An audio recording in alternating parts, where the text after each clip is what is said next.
What I thought to do is just give you a quick run through on the 10 rules, and I'll break them down into separate sections, just a couple of minutes on each. When you're looking at the 10 rules in negotiation, the first thing that you have to be aware of, and I know it can be seem a bit of a cheat, but rule number 1 in everyone's view on negotiation is don't negotiate. And again, that's where the cheat comes from. There's only 10 rules, and rule number 1 is don't negotiate. What it says is, if you're selling, get the value proposition identified and sell to the value. Sell to the customer's problem, solve the problem, and then ask for the money.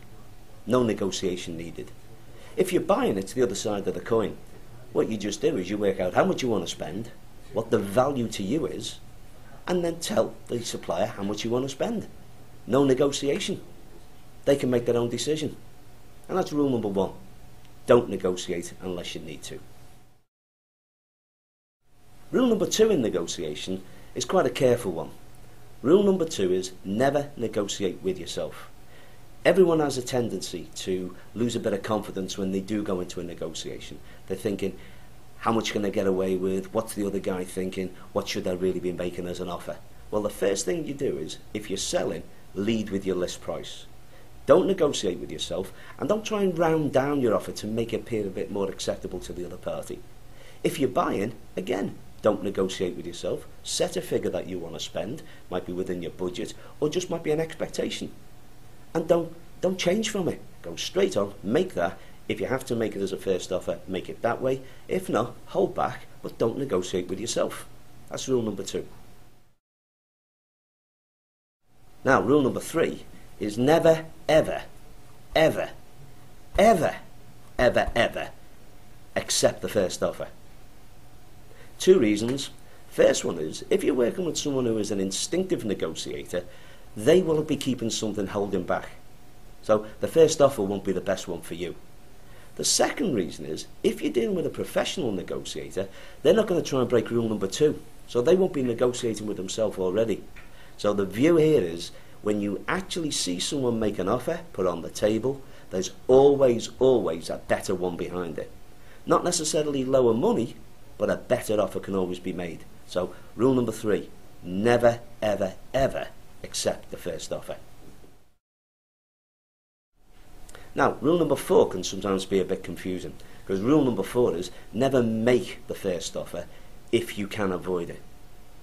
The point about this is that if the other guy makes his first offer, he's not going to try and break rule number 2, but you're not going to break rule number 3 and accept it anyway. So you never make the first offer if you can avoid it. Always get the other person to put their stake in the ground, because that might be the best price you're going to see today, but of course we're not going to accept it, so we're going to negotiate further on it. Rule number 4, never make the first offer if you can avoid it. Now, rule number 5 is slightly different, slightly more complex. When we go into any interaction with another party, whether we're buying or selling, we have to be aware that we've got 2 ears, 2 eyes, and 1 mouth. And what we should be aiming to do is use them in that proportion. Sometimes called the 80-20 rule. You use your ears and eyes 80% of the time, and you use your talking muscles 20% of the time. The main reason for this is, while you're talking, you always have the potential to break the other 4 rules. You could be making, accepting, negotiating with yourself, and even just breaking all the rules. So while you're listening, you've got less chance of breaking any of the rules. So listen more and talk less.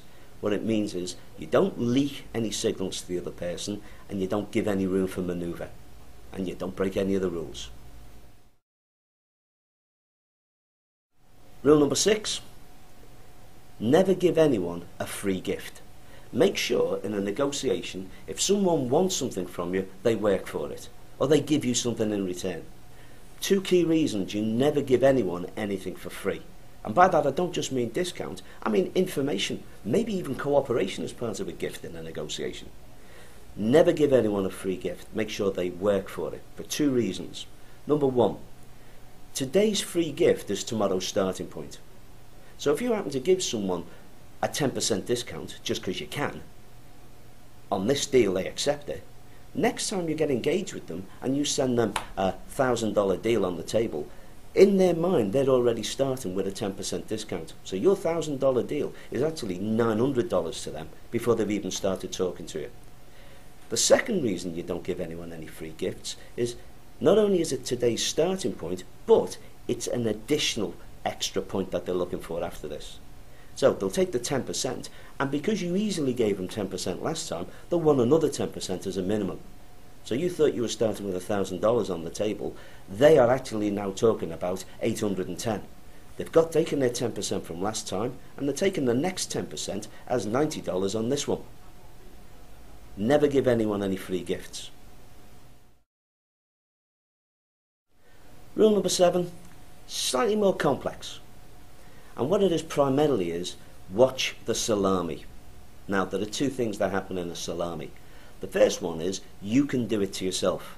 Let's say, for example, that we have, we're selling a carpet fitting service. And what we have is, obviously we have the carpet, which is the raw material. We have the fitting, which is 4 fellas. Then we have all the gripper rods and all the equipment that goes on. And we have the underlay. If you put it all together, and this is a $2,000 deal, what you don't do is salami yourself by telling the other party, well, obviously $1,500 of this is the carpet, $300 is the fitting, $100 is the underlay, and another $100 is for the fittings and fixtures. You don't salami yourself that way, because the first thing the other guy says is, well, I'll fit it myself, so your $300 is gone. Next thing he says is, well, I'll use the old fittings and fixtures, so I don't need that $100. And then the next thing he says is, I'm not paying $100 for underlay, I can get it $50 elsewhere. And that's before he even starts trying to beat you down on the price of the carpet. So what you thought was a $2,000 deal is now down to a minimum of a starting point of maybe $1,500, $1,600. So don't salami yourself. And then the second thing, don't allow the other person to do it. Give them a total price, tell them what you're going to do, and then make sure that you look at rule number 1. Don't negotiate unless you need to. So rule number 7 is watch the salami.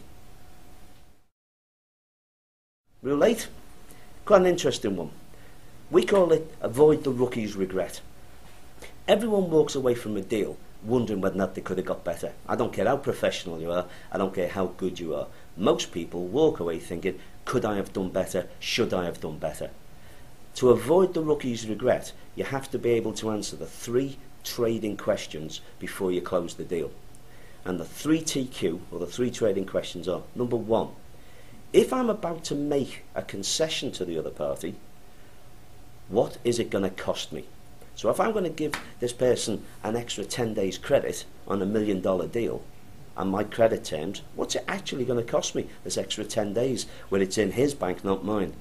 Second, what is it worth to the other guy? The 10 days credit might be worth an awful lot to him, or he may be cash rich and it might matter to him. And then the third question we have to ask of the 3 TQ is, if I know what it's going to cost me, and if I know what it's worth to the other guy, what do I want in return? Preferably of equal cost to them and equal value to me. So if it's going to cost him $10 to give me $100 value, I should be aiming to give him something that cost me $10 to give him $100 value. And that's the 3 TQ. And if you can avoid these bad questions and get the right answers every time, you will avoid the rookie's regret. And that's rule number 8. Rule number 9, always avoid the quick deal. Every negotiation that you're going to be involved in has a time scale and a tempo of its own. You'll recognise this when you're part of it. The thing you have to be aware of is when the other party starts changing the tempo, usually speeding it up, what it means is one or two things. They've either recognised a mistake you've made and they want your name on the paper so that they can enforce that mistake to their advantage, or they've seen an advantage for themselves that you haven't yet valued. And what they want again is they want your name on the paper to their advantage. So whenever you see the other party changing the speed, usually speeding it up, increasing the tempo, trying to close the deal faster, don't look upon it as a closing deal. It's not a buying signal. What this is them trying to take advantage of you. So what you do is you slow it down, say maybe, and then go back and look at the 3TQ. Try and work out what the real value to them is. And that's rule number 9. Always, always avoid the quick deal. It's never to your advantage. So number 10, the final rule of negotiation, is never tell anyone what your bottom line was. When you close a deal, no matter how friendly you are, no matter how tempting it is to get into a conversation with the other party about how the deal went, never tell them how far you could have got pushed. Even if there was a penny movement, even if there was a one-day movement, never tell them, because you could change what was a win-win into a perceived lose-win on their part. If they think they could have got an extra day worth of credit, an extra dollar's worth of finance, and you've kept it for yourself, they will see it as a lose. So rule number 10 is never tell them what your bottom line is. Don't tell them before you go in, not during the meeting, and certainly not at the end. So that's the 10th rule of negotiation.